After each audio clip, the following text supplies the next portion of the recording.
He has many educational degrees, Bachelor in Commerce, Bachelor in Law, Master's degree in Human Resources, Management degree from Tata Institute and of Social Sciences.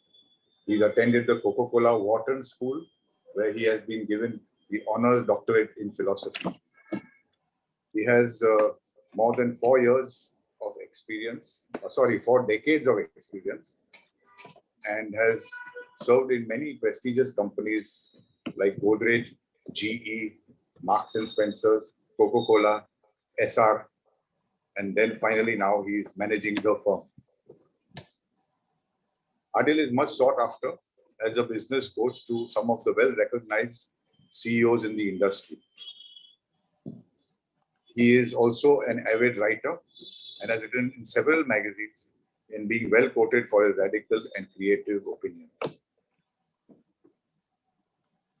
He is, I feel, one of the very few members in our cargo fraternity who has really, we have had the honor of him representing, not representing, but speaking at ACAI, FFI, and few days back in ACFI. So he is a thorough professional, not only in his field, but he knows a lot about our field too.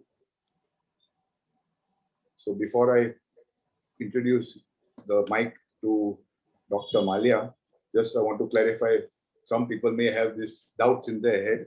There is no relation to the unfamous Malia. In fact, quite the opposite. Adil is a good human being. So Adil, please take over.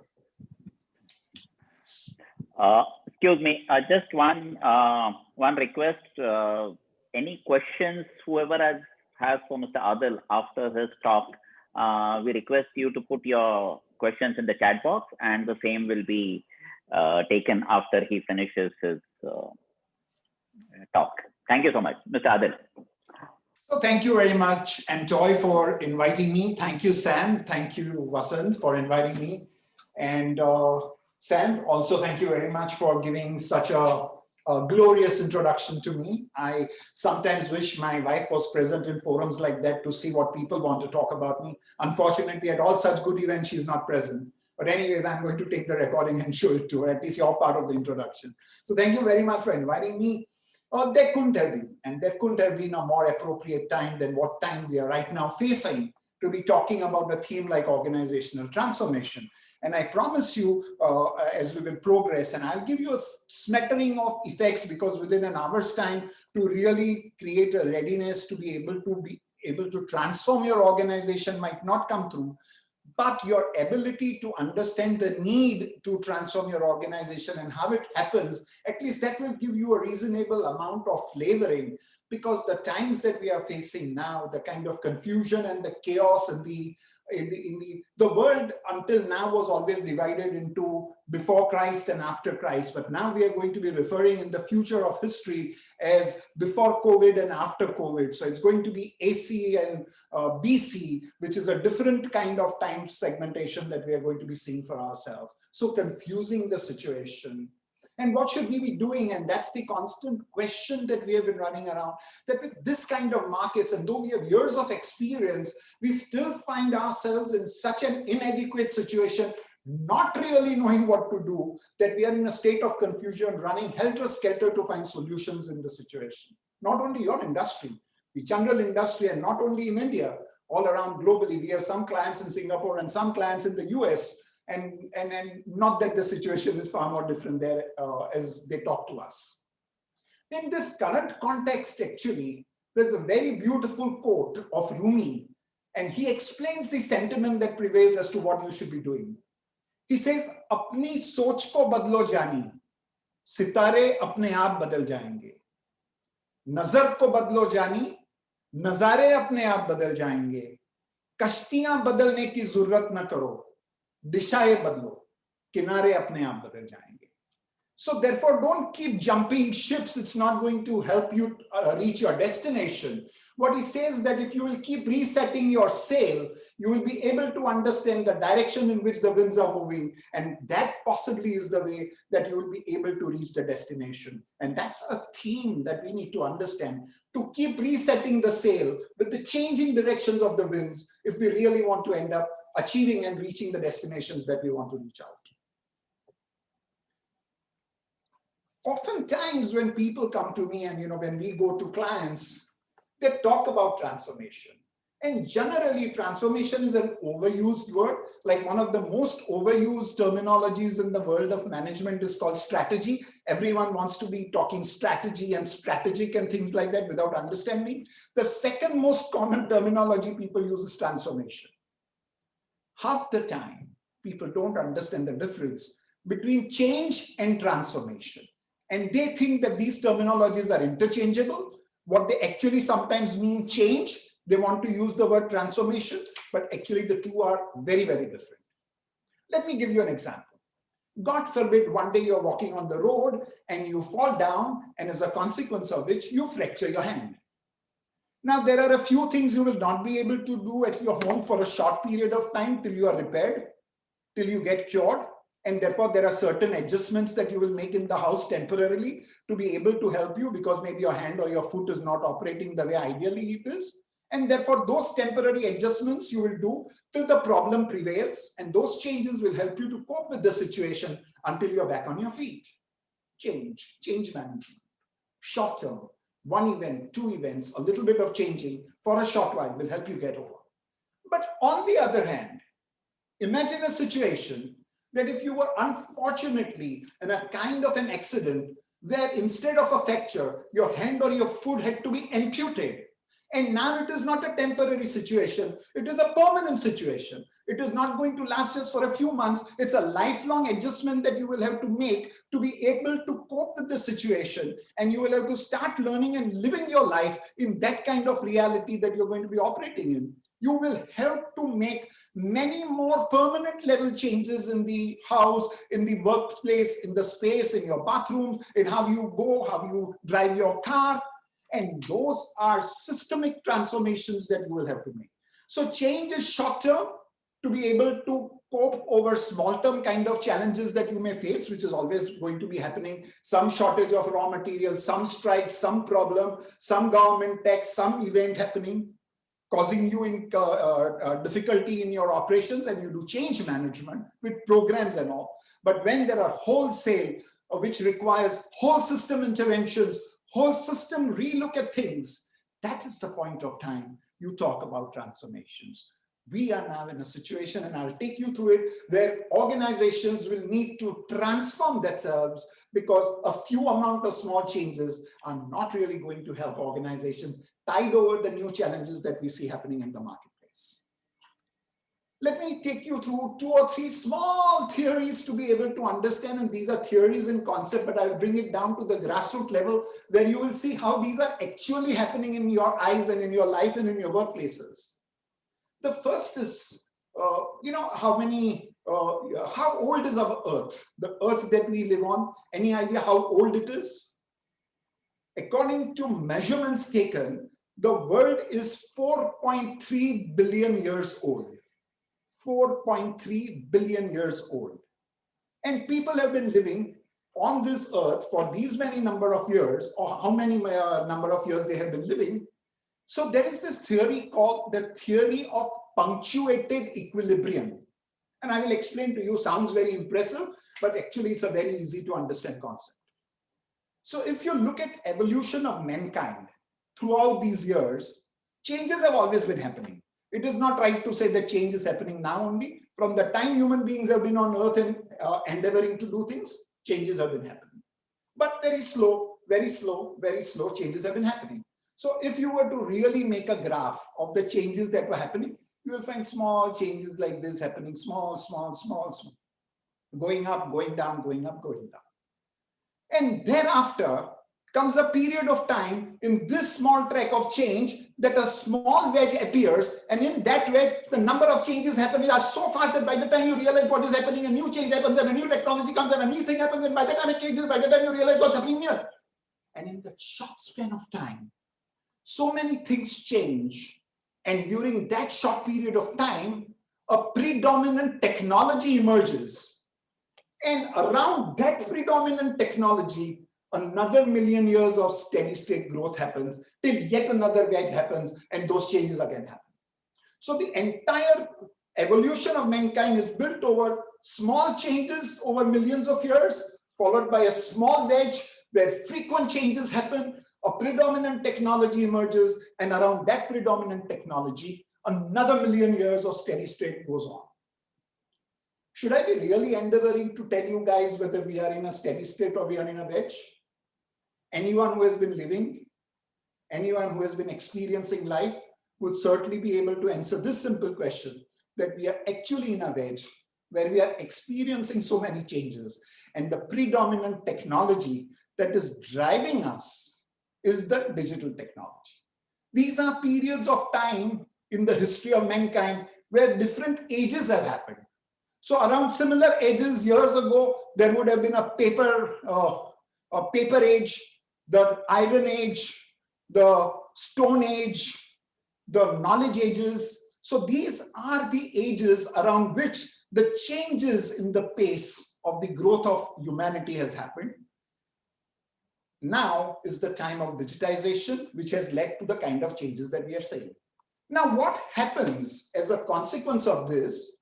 The entire paradigm changes. All the programs, all the patterns of behavior, all the resources, all the tools which were prevailing until the time the wedge happened, they get zeroized. They don't become operational because a new situation is coming up. The old programs, old projects, old ways of doing things become inoperational. They fail, and a new set of things come up. So when you're looking at these old things, you have to keep trying out everything to be able to determine whether they would continue to apply or you should forget them and replace it by something else. So everything zeroizes, and you have to keep trying to find out whether you can continue with it or not continue with it. Blunder number one in transformation. Despite paradigms shifting, owners, leaders, and managers want to fight battles of tomorrow with weapons of yesterday. And you can imagine that if you were to go and fight a war today with the old spears and swords, however a strong army you would have had and however a great brave general you may have had, you will never be able to win a war like that because the rules and the games of the norms are different. Therefore, the most important thing is that when paradigms shift, do not try to fight the wars of tomorrow with weapons of yesterday. And we will keep talking about some of these things as we are transforming ourselves, what we need to do. So that is one concept. So when paradigms are shifting, when the punctuated equilibrium is happening, we are in this period of time where digital technology is driving it. It will go on for a short while, then it will stabilize, and then around that, another million years of steady state growth will happen. That's concept number one. Park it as you learned it. Now we are coming to the second concept, which you must have heard about. It's called the concept of the black swan. And I don't know how many of you are familiar with it, but there is a concept called the black swan events. What are black swan events? Have you ever imagined the ridiculity of it? We always grew up thinking that the swans are white. Can you imagine swans are black? But it is a fact that for hundreds and thousands of years, the world believed that swans are white until around 25 years ago, they identified swarms and swarms in Africa of swans which were black in color. They originally thought that there must be some deficiency, but when they checked out, they were absolutely normal. And they found that actually science had not identified them, but swans could be black. And thereafter, naturally, the understanding of the entire universe changed about swans and about a belief. Therefore, any event happening in the world, which is happening so suddenly, which was unexplainable, unpredictable, unbelievable, that event happens, as a consequence of which it becomes a path-breaking watershed event which changes the entire knowledge around that subject, which happens for the entire period of time. So it is an unseen, unknown event happening around, which totally collapses the science, knowledge, and everything prevailing on that subject before that period of time, replaces it with a new set of beliefs and norms around which the entire world believes. Now, can you imagine that if tomorrow we find out that the Einsteinian principle of E is equal to mc square is not correct, but E is not equal to mc square, then the entire belief around so many theories we have developed on E is equal to mc square will be changed. Therefore, black swan events are those events which are happening. Let me give you examples of black swan events. Who could have ever imagined that USSR would collapse? When it collapsed, you could never imagine that a superpower called USSR would collapse. Who could ever imagine that Britain would find its way out from the Brexit? You couldn't ever imagine. Who could imagine that the Twin Towers could be bombed? Who could imagine the entire collapse of the economy in 2008? So those kinds of events, who could imagine COVID? Those kinds of events which you could never believe could happen, but they actually happen. And when they happen, they destroy the entire set of beliefs that you have about the theme before that period of time, as a consequence of which the old knowledge you had on the subject is replaced by a new set of knowledge. So two concepts we discussed. We discussed the punctuated equilibrium on the one hand, and then we discussed the concept of the black swan events. What do black swan events do to you? Why is it necessary for us to do black swan events? So it is not a fact that the black swan events are only now happening. They were always happening in the past as well. But the period of time between two black swan events was long enough for people to be able to adjust themselves so that they could cope with the changing situation. Unfortunately, what we now notice, and research has indicated, that we are now living in an age of black swan events, such that there will be a sequences of black swan events hitting us, as a consequence of which your ability to learn and cope from the first black swan event to the second black swan event will be so small that it will not give you the opportunity to have a leisurely adjustment. You will have to learn quick. You will have to take the lessons very fast. You will have to learn the adjustments, and most importantly, create readiness to be able to face the next adversity which will hit you very fast. So no longer is that luxury time available for you to decide what should we do to adjust ourselves. Future में कभी कुछ ऐसा हो गया तो क्या करेंगे? वो सवाल नहीं होना. The reality is these events are going to happen. History has shown that it is going to happen at a fast pace.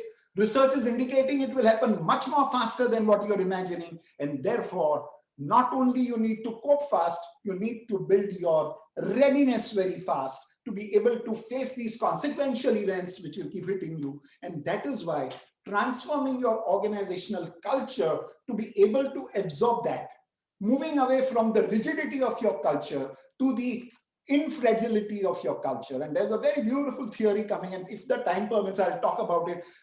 That is called infragile leadership. It's a totally new concept, not flexible leadership, not robust leadership. They're talking about infragile leadership. And at some point, we will talk about that. So black swan events impact nations. They badly impact economies. And certainly as they impact economies, they are certainly bound to impact companies, because companies are not independent identities. They are independent identities, but they are prevailing in an economic environment. And if something badly happens in the economy, naturally the companies are going to suffer. Most importantly, they create what are called Kabbalistic markets. What are Kabbalistic markets? Kabbalistic markets are markets in which you are prevailing in your industry, which you are a champion of. You know, until now, for the last so many years, 100 years maybe, you people have been in that market, and therefore you understand the foundations and the fundamentals.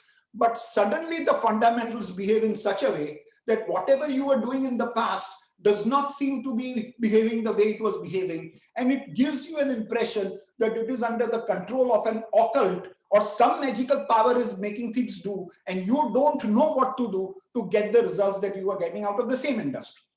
So the steady state industries over which you had championship suddenly becomes what we call Kabbalistic in the markets, as a consequence of which operating businesses lose their control and don't know how the markets are behaving, and therefore they are in a state of economic and emotional confusion on how to continue doing businesses. Now, what is Very, very important. And this is one thing that is learning from transformation point of view. But before that, let me tell you, what do great leaders do in Kabbalistic markets? What do leaders of great companies who want to do transformation do? There are 4 things which you should do. First is agility. Second is drive passionately. Third is innovate. And fourth is learning leadership. These are the 4 foundations of any transformational journey that an organization wants to take in Kabbalistic markets, where change management is not the solution, transformation is the solution. You as leaders in your companies will have to do 4 things. And see, coincidentally, the abbreviation is ADIL, which coincidentally is my name, but that's not the purpose of telling you. A is agility. You need to be fast. You need to be sharp. You can't be sleeping. You can't be Rip Van Winkle. You can't go for 20 years sleep and then wake up and say, now let me find out what's happening. By the time you get up, your industry is gone, your business is gone, you lost it. You lost it. Industry has experienced it. When the entire e-markets opened out for travel agents and the brick and stone travel agents were still trying to understand whether they should continue to run their travel agencies to offices, by the time the Rip Van Winkle opened his eyes and realized the markets are gone. So A for agility, sharpness.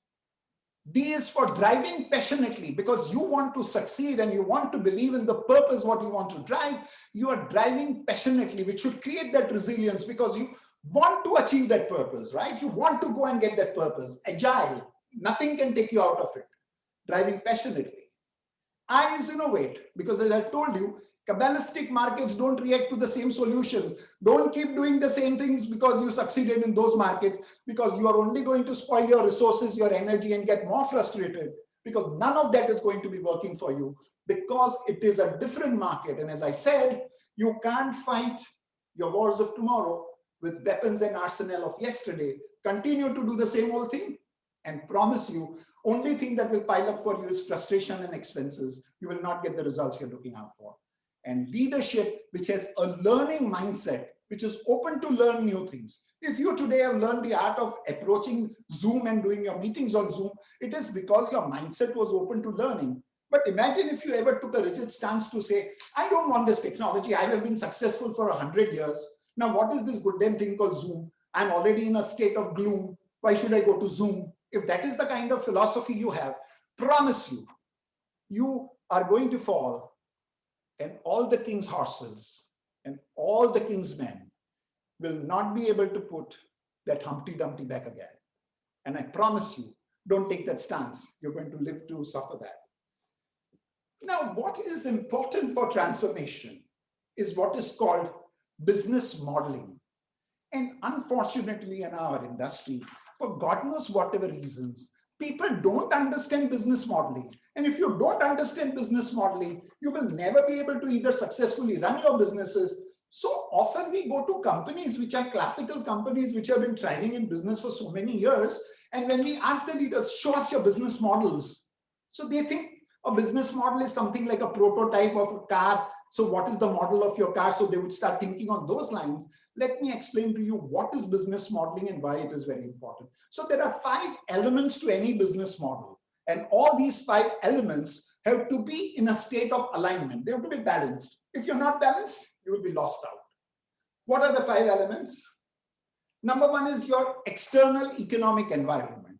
If you are doing business without understanding what is the economic environment, certainly you will not be able to thrive. All right. So detailed research and knowledge of what is happening in the economic markets, what is happening with the economy of your country, what are the opportunities coming. Let me for a minute digress and tell you my experiences from some very, very good Indian companies.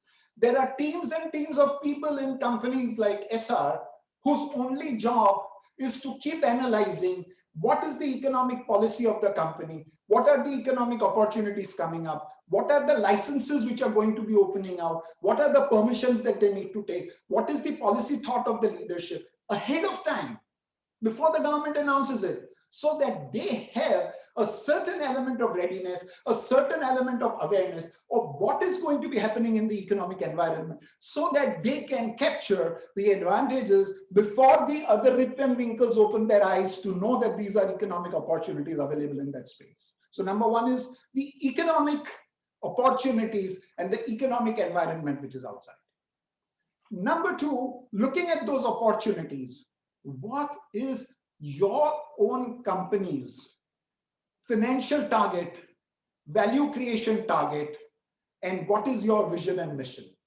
Your vision and mission cannot be so isolated that it is so disconnected that the vision is only a lovely frame that you have created, which you are putting behind your chairman's office, and in his chair, there's a lovely frame in his room. If that is the purpose for which you have written your vision statement, and if it is disconnected from the economic opportunities, I promise you, if that is the imbalance you have got, you're never going to thrive or succeed. So number one, in a changing environment, when economic opportunities change, adjust your vision, mission, financial targets, value creation targets, and make it align with the opportunities. That is very, very important. How many of you have done it in light of the current situation? We are all trying to cope. We are all trying to say, how can we go back to the old normal? No one has really systematically tried to say, do I need to reset myself? And what are my vision changes, mission changes, etc. The third, after you do that, is adjusting your playbook. Now, what is playbook? Playbook is to be able to deliver those financial targets, my vision, my mission. What are the programs, policies, strategies, systems, interventions that my company will make to be able to drive the kind of results that I want to achieve? Because it is very good to say, this is my vision. It is very good to say, this is what I want to achieve. But unless your entire playbook, your strategies, your programs, your policies, your procedures, your internal, whatever you need to do internally to be able to achieve that, is this fine-tuned?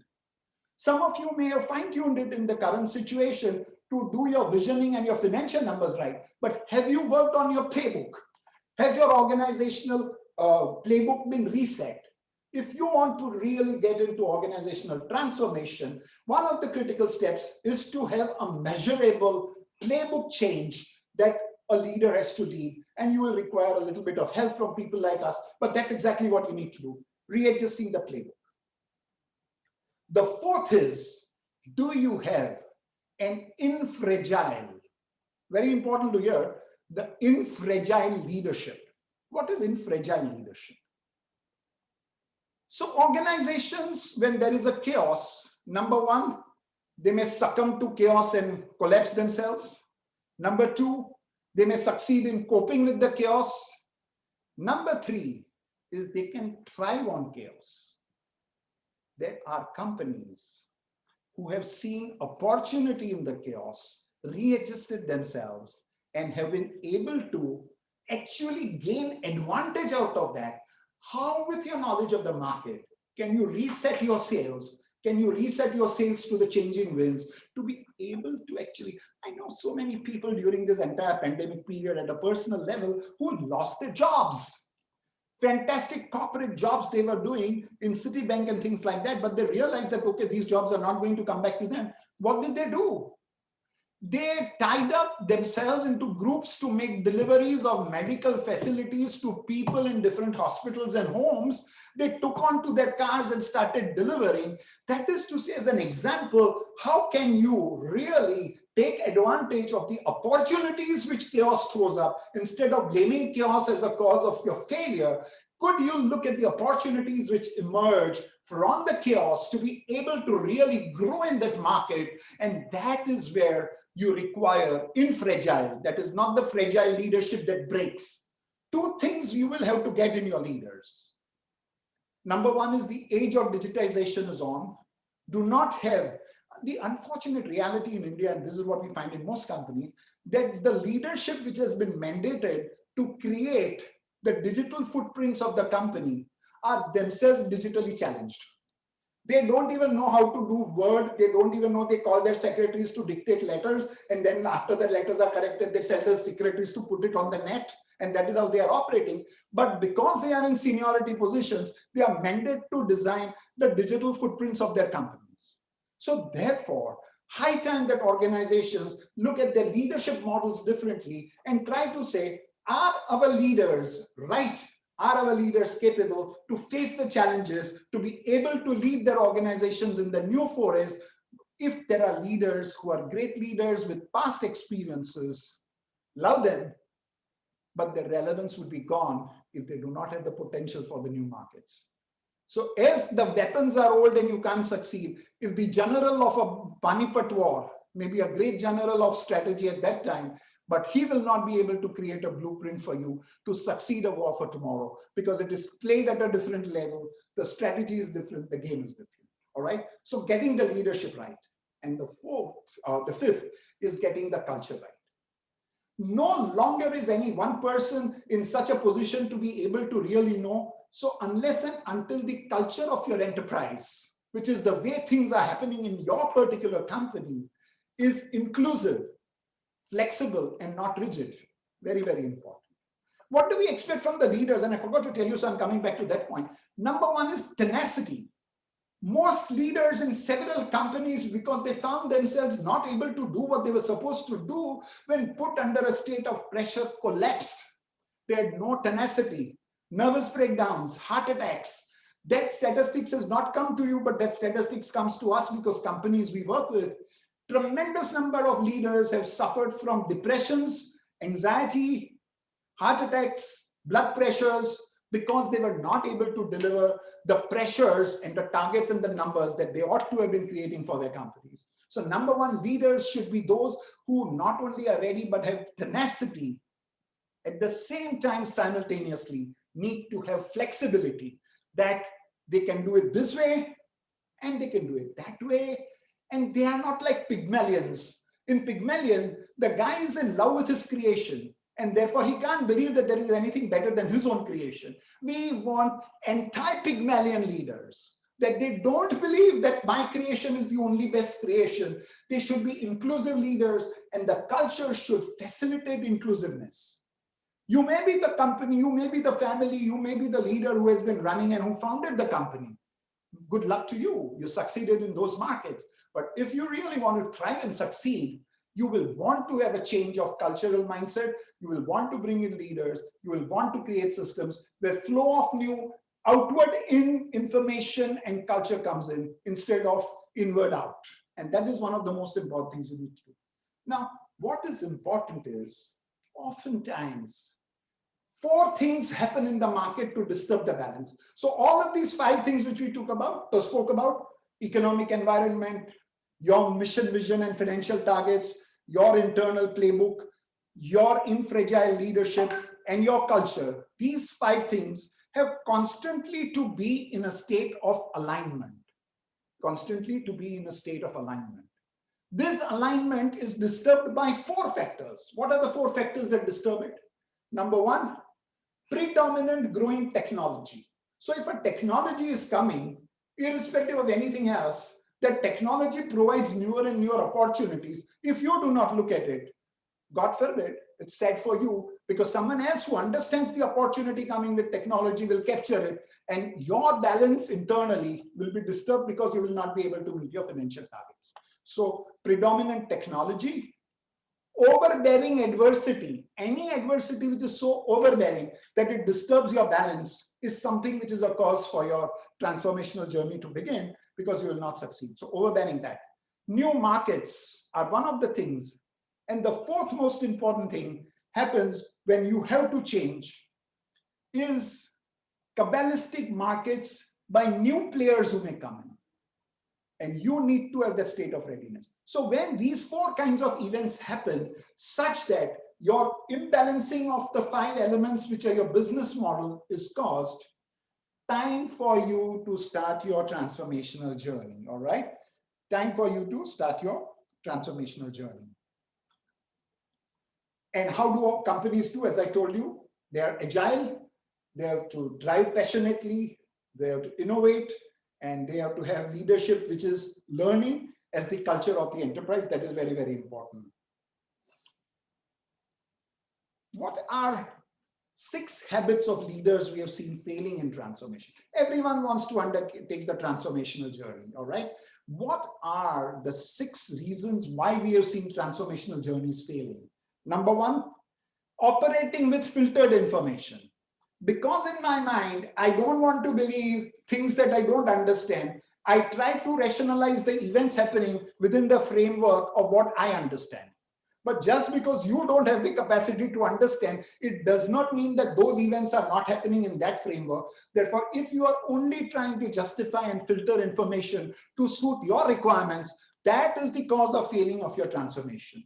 Filtering of information only within yourself. If you are a golfer and only you listen to the friends who come onto the golf field whilst playing golf in the morning, and you believe that they would know the world, for all you know, if they don't know something, you will be totally absent of that information. So don't limit yourself to that. Wishful thinking. We all indulge in this wishful thinking. I will not study in my exams, but hope to get the first class. I will eat all the sugars in the world, but hope I don't get diabetes.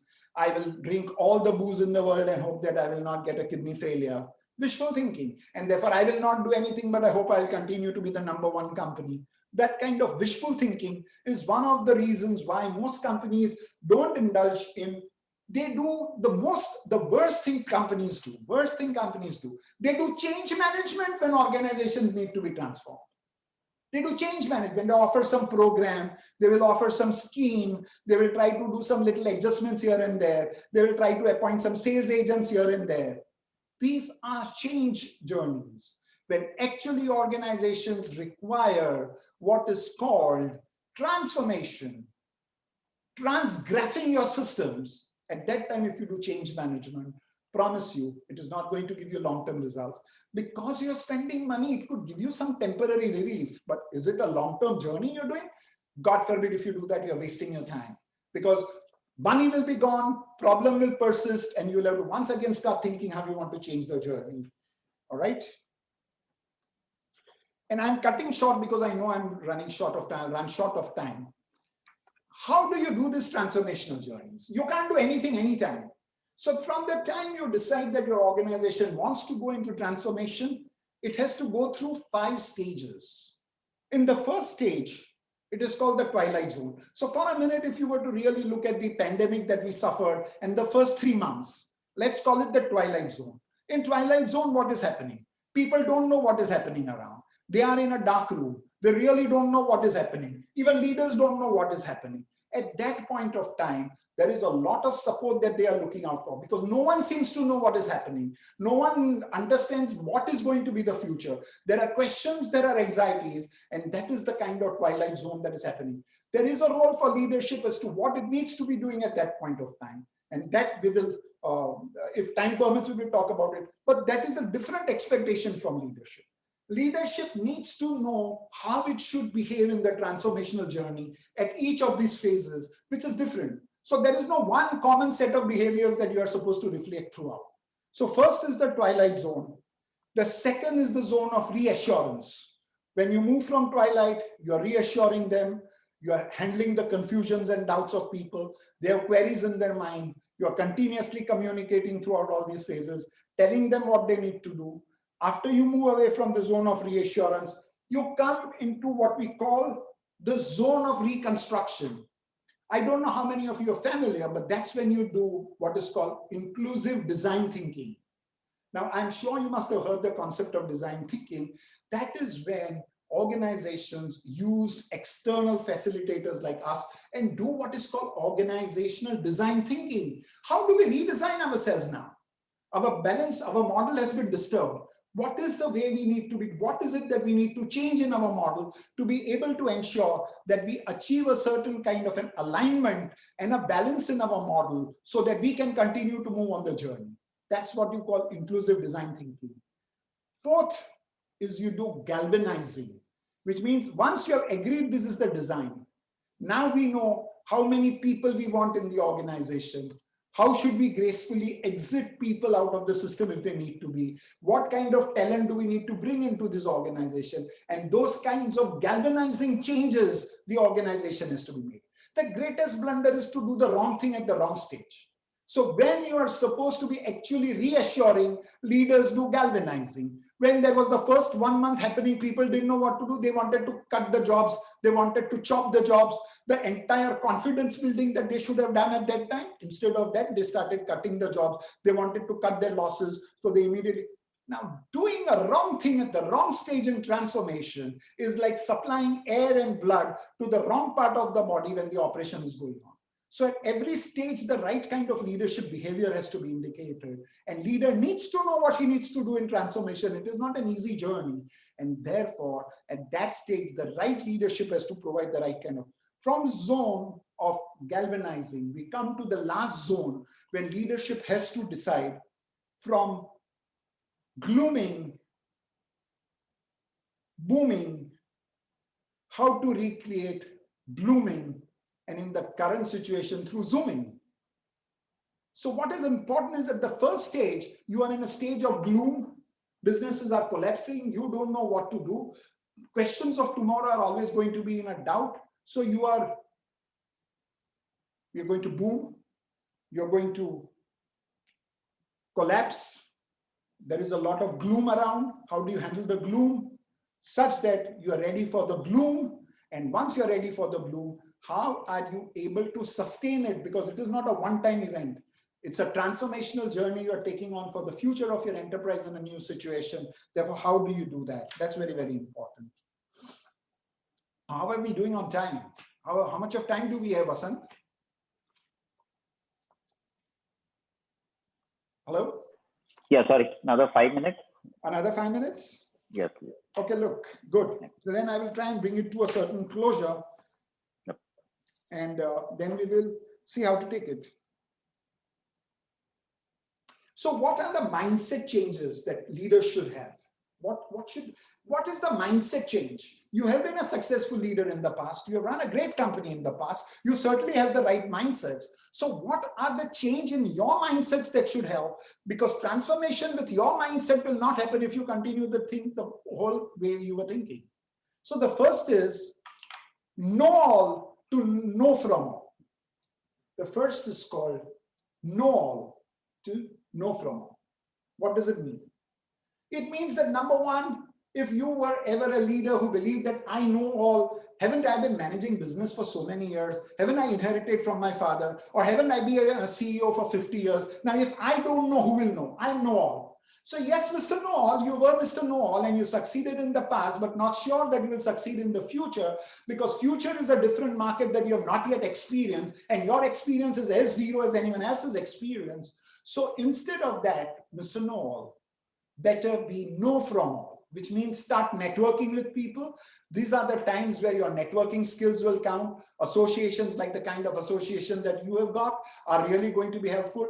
Talk to people, talk to friends, talk to industry bodies. There is a tremendous amount of strength in collaboration. And these are times when not confrontation, but collaboration skills are skills which will really come to your aid. Very, very important, very classical. So from know all to know from all is one of the most important things.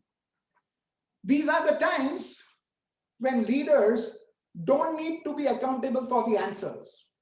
Earlier, we believed that the role of leadership is to provide answers to the questions. Right? What is wrong? A leader is supposed to know the answers.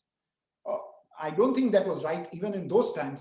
But in the changing times, the leader is not the one who knows all the answers, but leader is one who knows to ask the right questions.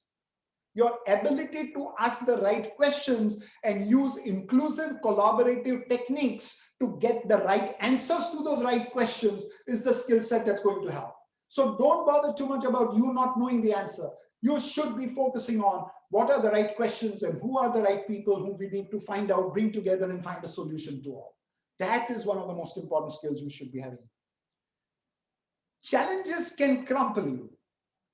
What is important is you need to see an opportunity in fragile leadership, opportunity in the challenge. Not only to do what I want to do. Unfortunately, most of my clients now believe that the day they are allowed to go back to office, the day they are allowed to have 100% attendance in their office, they will believe that it is 19th March 2020 and believe that this 1 year has gone abracadabra, magically we have lost it, we will cover it, we'll cover the loss in some way, but we will start continuing the journey where we stopped. which means going back to the old normal. You could even successfully do that. But if you do that, you've lost the opportunity, because the world has learned such beautiful lessons in the interim period that you will waste your learning. You will waste the opportunity by going back to the old normal, trying to do what you were doing in those days. Then actually the world has thrown up an opportunity for you to see through this pandemic and this period of adversity, how to transform and take up a new opportunity to galvanize yourself to a different equilibrium, which is very, very important. And that is the role of the leader.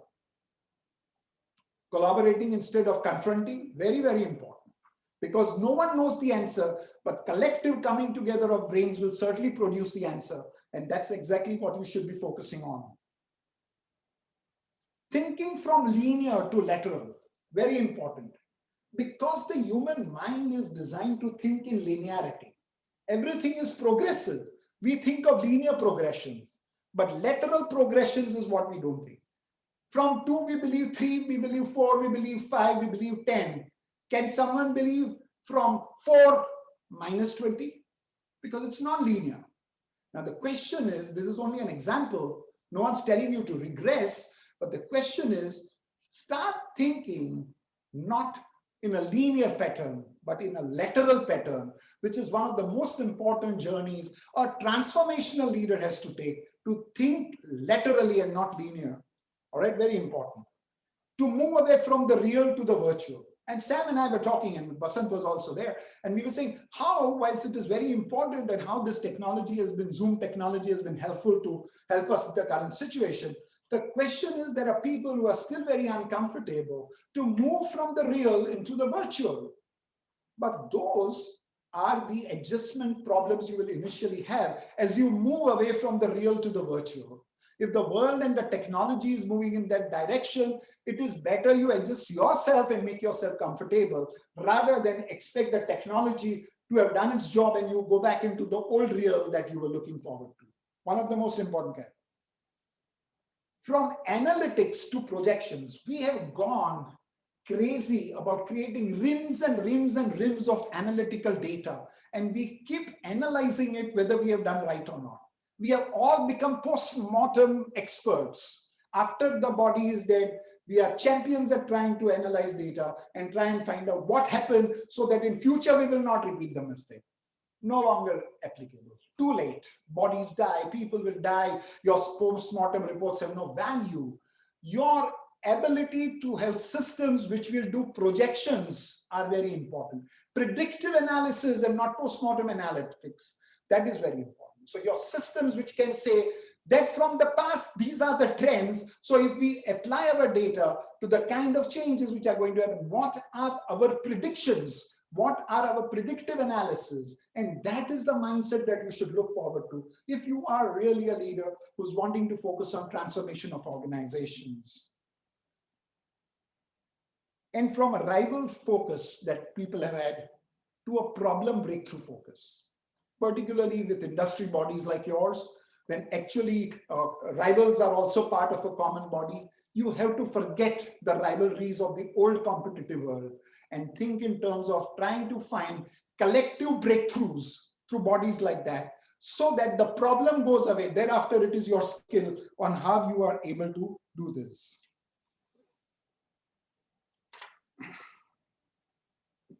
So actually I could go on and on, but I know that I'm running short on time. So I'm going to bring this to a closure, and you will say, Adil, within a short span of time, will we be able to do this, right? So the question everyone has is that if this journey is so long, of course, this journey is long. Certainly you didn't expect really in 1 hour's time of my session to be able to ready to take the transformational journey for your company, but you will understand the criticality of the need to indulge in transformation, why you should do transformation, what will happen if you don't do transformation, what does transformation journey include. At least if I've succeeded in creating that awareness, I think I would have delivered this 1 hour's energy that I put in to be able to guide you through this. And you will be able to do that. Often questions asked, will we be able to do that?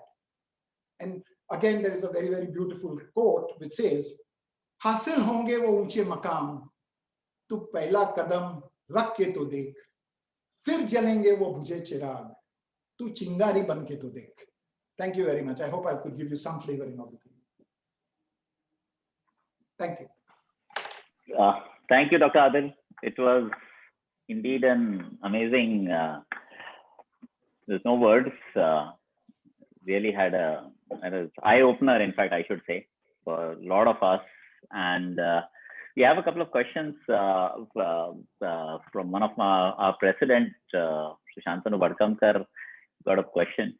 Transformational times are a leveler. This is the time when everyone can aspire to hit the glass ceiling, as the old dominant market positioning of market leaders does not matter. What are the first steps the underdogs can take to aspire for the market leadership, assuming that they are able? So if the aspirant companies look at the kind of changing markets, actually they should be the ones who should be feeling the most happy about the situation, because they are not carrying the legacy of the old world, which has taught the old companies and made them very slow.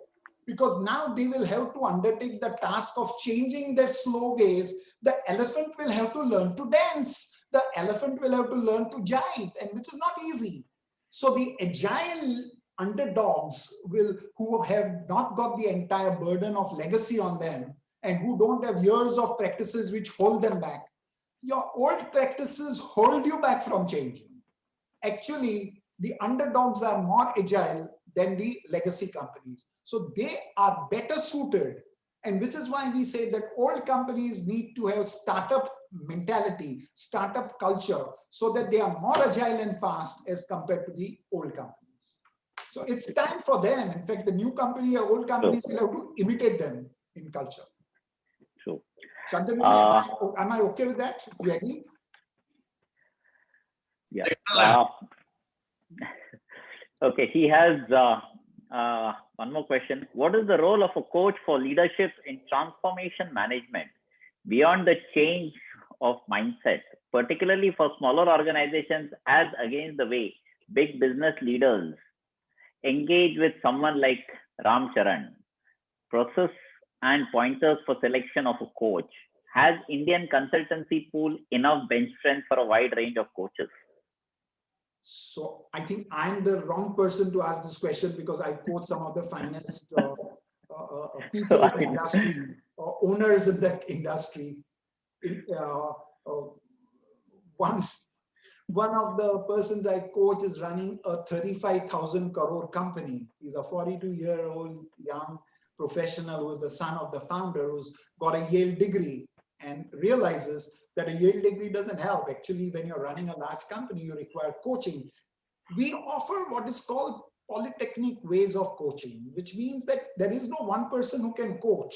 So we have a team of 3 people, and we have 3 partners, each one from a different field of specialization, and we observe the people. So, actually what has happened between you and I, Shantanu, coaching has become a kind of a buzzword.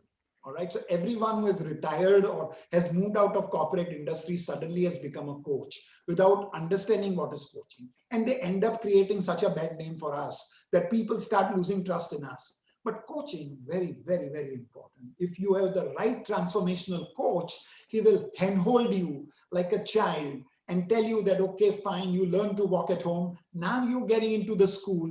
Now you're getting into the high school. How should you be looking at your study? Now you're going to a university. What are you going to do differently? How are you going to behave differently?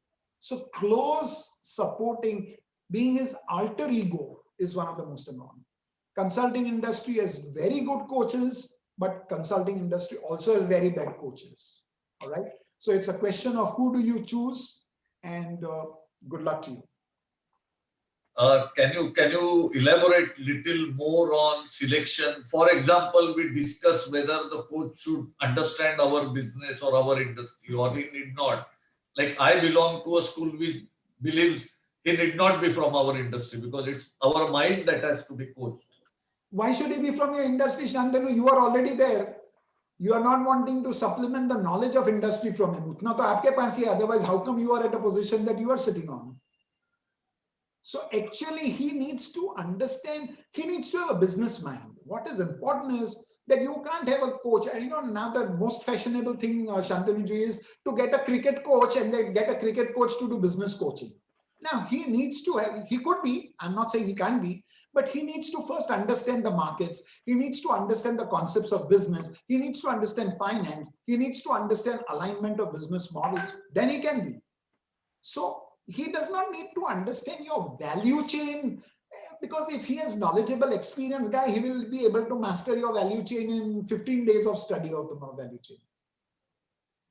I think what you said is the exercise we have taken in AMTOI. We already had 3 sessions of it, which is brainstorming for transformation. And essentially, we are differentiating between change and transformation. Super. It's like caterpillar changing to butterfly is what we are going to say. It's not caterpillar with 5 more legs or it being little longer or smaller. No, that's not what we are discussing. So well said. So well said. Very well said. So I would like to have another support for our members or coaching and enabling transformational. So that's where we will actually like you to say how to select coach. And we will engage with you maybe formally also, because at least I can say the people from our industry are very sensitized to digital world. And COVID is only accelerating. So we understand the need for transformation more than anyone else. So maybe we will need some guidance from you to build this and institutionalize it. Sure, sure. Shantanu, right now is the wrong forum, but certainly we can engage with you. That's not a worry. You know, Shantanu, one of the other problems that I face with most of the people in the industry, that is called the Pareto monster. You know what's a Pareto monster? The most predominant problem which is on my plate today takes so much of my time, money, and energy that I refuse to see that there is a subsequent problem which would be different than this.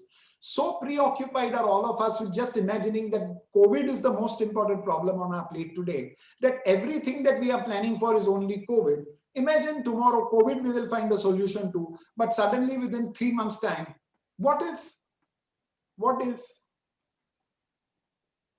a rogue country decides to bomb internet? What if blockchain comes and totally destroys the way the entire system is operating? So we have this Pareto problem that, you know, whatever is the most evident, what we can see, the biggest problem on the plate, we plan for that, but we do not plan for all contingencies which could likely be hitting us. That is the greatest problem. Any small example you can give where transformation has worked well and really grown? A small, I think that will be very inspiring. I cannot, because I am restrained by confidentiality contracts. Reveal names. I think you can give a narrative without names and no. So let me tell you one. You can ask the industry also.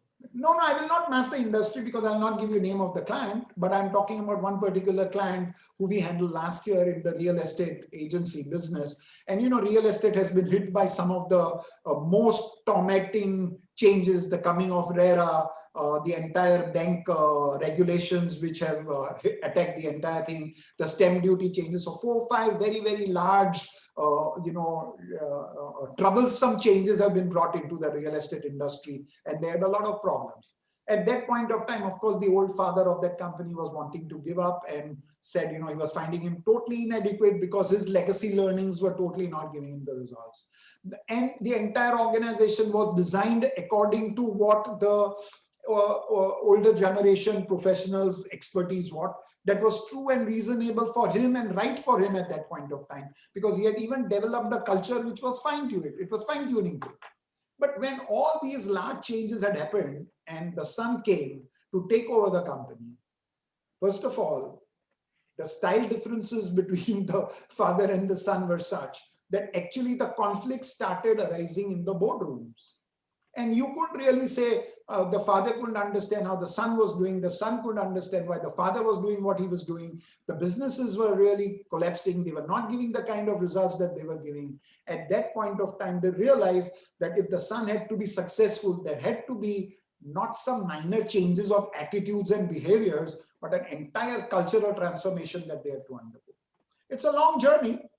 It is a journey of ego also, because understand that there is a person who has run the company for so many years and has got results until now. is now wanting to give up power. So, when power is given up, there are a lot many concerns and issues that arise.